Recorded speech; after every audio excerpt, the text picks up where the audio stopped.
In Matthew chapter 27, at the time of Jesus' death, there's an earthquake and the graves open, and the holy ones of Jerusalem exit their graves and walk around the city of Jerusalem, and then they appeared to people after the resurrection. One hypothesis is that this actually happened, and for some reason they were, I guess, like maybe still dead in their graves for 3 days and then they got up or something. And that this is, although, like I say, the most extraordinary event that's ever happened in the history of our species and seen by many people, recorded in the Gospel of Matthew in one passing sentence, but is not mentioned in Mark or Luke or John. It's not mentioned in Josephus. It's not mentioned in Acts. It's not mentioned in any other historical source. Somebody said to me recently, oh, we don't have any written sources of the destruction of Pompeii either. That doesn't mean it didn't happen. Sure, but imagine that we had numerous sources writing about the city of Pompeii at the time that it was destroyed by a volcanic eruption that didn't mention the volcano. They were writing about Pompeii at the time it's supposed to have happened, and they don't mention the eruption.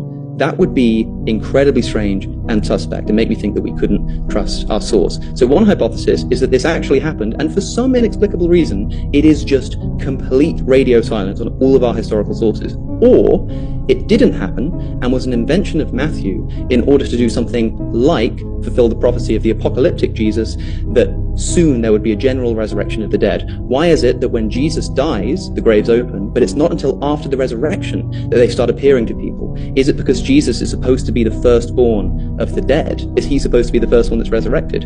I don't know. But like you, Cliff, I'm asking what is the most plausible historical explanation here, and I just don't think that this event happened in the way that you think it did. And if it did, it's a complete and utter mystery why these other sources do not even get a whisper of it. There is absolutely no problem with resurrection. If there's no supernatural God, then obviously resurrection doesn't happen.